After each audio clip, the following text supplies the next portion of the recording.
Welcome to மிச்சிட்லா சமையலாருங்க. இன்றைக்கி நம்ம பார்க்க போகிறது ஒயிட் சாஸ் பாஸ்தா ரெசிபி தான். இது எப்படி செய்கிறதுங்கிறத வீடியோக்குள்ளே போய் பார்க்கலாம் வாங்க. இன்னும் நீங்கள் மிச்சிட்லா சமையலாரை சேனலை சப்ஸ்கிரைப் பண்ணலையா? உடனே ரெட் கலர் பட்டனை கிளிக் பண்ணி சப்ஸ்கிரைப் பண்ணிக்கோங்க. கூடவே இருக்க பெல் ஐக்கானையும் கிளிக் பண்ணிக்கோங்க. உடனுக்குடன் அப்டேட்ஸ் உங்களை தேடி வருங்க.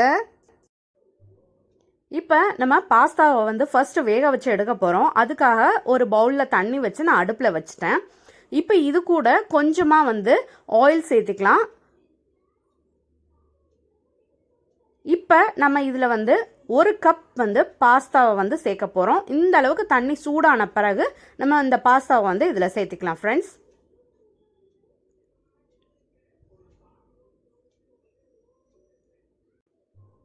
பாஸ்தா சேர்த்துன பிறகு ஒரு ஸ்பேட்டுலா வச்சு லைட்டாக மட்டும் இந்த மாதிரி கலந்து விட்டுட்டு கொஞ்சம் நேரம் வெயிட் பண்ணலாம் ஃப்ரெண்ட்ஸ்.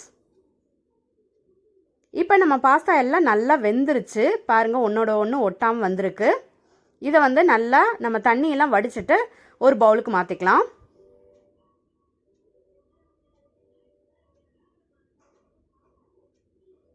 இப்போ பாஸ்தா எல்லாம் ஒரு பவுலில் மாற்றி வச்சிட்டேன். இப்போ அடுப்பில் ஒரு பேன் வச்சு இதில் தேவையான அளவு எண்ணெய் சேர்த்திருக்கேன். ஆயில் லைட்டாக ஹீட் ஆனதும் இதில் 2 பூண்டை இந்த மாதிரி பொடி பொடியாக நறுக்கி வச்சுருக்கேன். அதை இதில் சேர்த்திக்கலாம்.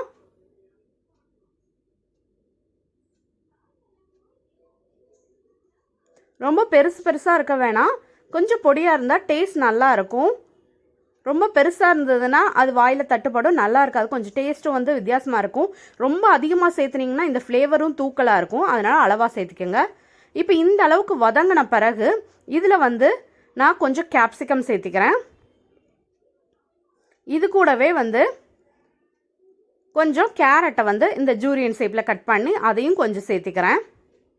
இதெல்லாம் அளவு இந்த அளவு தான் சேர்க்கணுன்னு அவசியம் இல்லை. உங்களுக்கு இன்னும் நிறையா வேணும்னா நீங்கள் நிறையா கூட சேர்த்திக்கலாம்.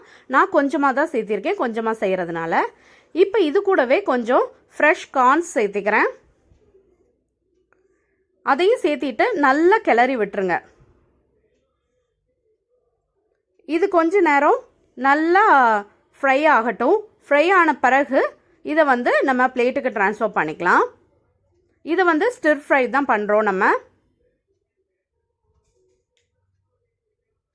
இப்போ ஓரளவுக்கு நல்லா வதங்கிருச்சு. இதை நம்ம பிளேட்டுக்கு மாற்றிடலாம்.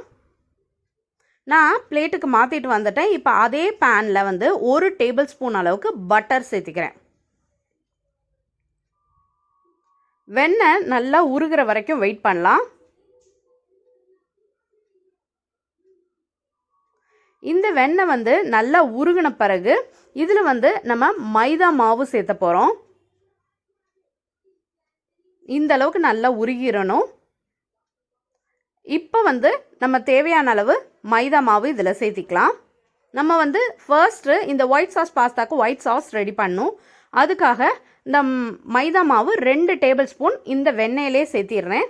சேர்த்திட்டு நல்லா கலந்து விட்டுருங்க.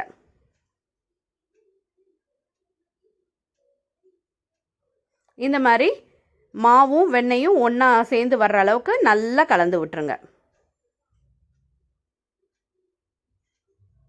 கொஞ்ச நேரம் இதை நல்லா கலந்து விட்டுக்கிட்டே இருங்க.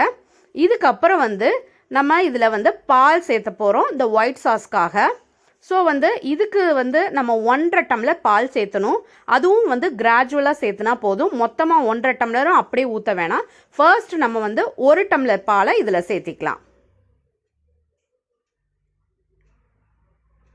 நான் 1 டம்ளர் பால் இப்போ சேர்த்திட்டேன். இதை இப்போ கட்டி இல்லாத அளவுக்கு நல்லா கலந்து விட்டுறலாம். இந்த மைதா மாவு, வெண்ணெய், இந்த பால் எல்லாம் கலந்து வர்ற அளவுக்கு இந்த சாஸ் கொஞ்சம் கெட்டி ஆகணும். அதனால் இந்த அளவுக்கு வர்ற வரைக்கும் நம்ம கலந்து விட்டுறலாம்.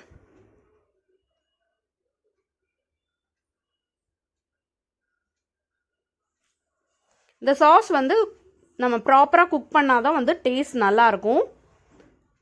ஸோ இந்தளவுக்கு லைட்டாக கெட்டியானையும் மீதி 1/2 டம்ளர், நான் 1.5 டம்ளர் சொன்னேன் இல்லையா, ஃபஸ்ட்டு 1 டம்ளர் சேர்த்திட்டோம். மீதி 1/2 டம்ளரை இப்போ சேர்த்திடுறோம். சேர்த்தி நல்லா கலந்து விட்டுருங்க. கலந்து விட்டுட்டு இது கொஞ்ச நேரம் இன்னும் குக் ஆகட்டும். இப்போ நம்ம 1.5 டம்ளர் சேர்த்துன பிறகு நல்லா மறுபடியும் இந்த மாதிரி கிளறிக்கிட்டே இருக்கணும். ஓரளவுக்கு கெட்டியான பிறகு இந்த அளவுக்கு கன்சிஸ்டன்சி வந்த பிறகு இதில் வந்து நம்ம சில்லி ஃப்ளேக்ஸ் வந்து ஆட் பண்ணிக்கலாம். நான் ஒரு 3/4 டேபிள் ஸ்பூன் மட்டும் சில்லி ஃப்ளேக்ஸ் ஆட் பண்ணியிருக்கேன். ஆட் பண்ணிவிட்டு இதை நல்லா கலந்து விட்டுறலாம்.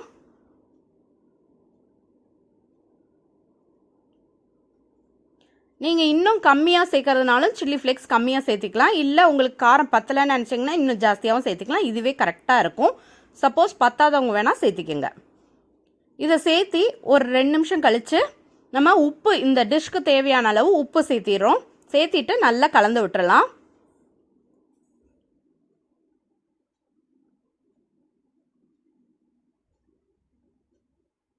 இது ஃபுல்லாக மிங்கிள் ஆகிற அளவு கலந்து விட்டுட்டு நம்ம ஆல்ரெடி ஸ்டிர் ஃப்ரை பண்ணி வச்சுருக்கிறோம்ல வெஜிடபிள்ஸு, அந்த காய்கறி எல்லாமே இப்போ சேர்த்திடலாங்க இந்த ஸ்டேஜில். இது கூட உங்களுக்கு அடிஷ்னலாக வேறு ஏதாவது வெஜிடபிள்ஸ் வேணும்னாலும் சேர்த்திக்கலாம். எங்கள் வீட்டில் இப்போ நான் யூஸ் பண்ணுற இந்த 3 வெஜிடபிள்ஸ் மட்டும்தான் சேர்த்தணும் அப்படிங்கிற அவசியம் இல்லை. இது கூட உங்களுக்கு பிடிச்சிருந்ததுன்னா பீன்ஸ் சேர்த்தலாம், இல்லை வந்து மஷ்ரூம் பிடிச்சிருந்ததுன்னா மஷ்ரூம் சேர்த்தலாம். அது உங்கள் இஷ்டம்தான். எனக்கு இது 3 பிடிக்குங்கிறதுனால நான் இதை சேர்த்திருக்கேன். சேர்ந்துட்டு நல்லா கலந்து விட்டுட்டு நல்லா கலந்த பிறகு நம்ம வந்து வேக வச்சு எடுத்து வச்சுருக்கோம் இல்லையா பாஸ்தா, அந்த பாஸ்தாவையும் இதில் சேர்த்து நல்லா பெரட்டி விட்டுறலாம். எல்லா சைடும் ஈவனாக ஸ்ப்ரெட் ஆகிற அளவுக்கு நல்லா பெரட்டி விட்டுருங்க. அப்போ தான் வந்து டேஸ்ட் வந்து மிங்கிளாகவும் சூப்பராகவும் இருக்கும். இப்போ எல்லா சைடும் நம்ம கிளறி விட்டாச்சு. நம்மளோட சூப்பரான ஒயிட் சாஸ் பாஸ்தா வந்து ரெடியாக இருக்குது. ஹாட்டாக சர்வ் பண்ணலாம் ஃப்ரெண்ட்ஸ். நம்மளோட ஒயிட் சாஸ் பாஸ்தா வந்து சூப்பராக ரெடி ஆயிடுச்சு ஃப்ரெண்ட்ஸ்.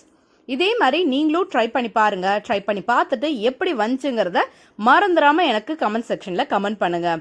இந்த வீடியோ உங்களுக்கு பிடிச்சிருந்தா என் வீடியோவை லைக் பண்ணுங்கள், ஷேர் பண்ணுங்கள், கமெண்ட் பண்ணுங்கள்.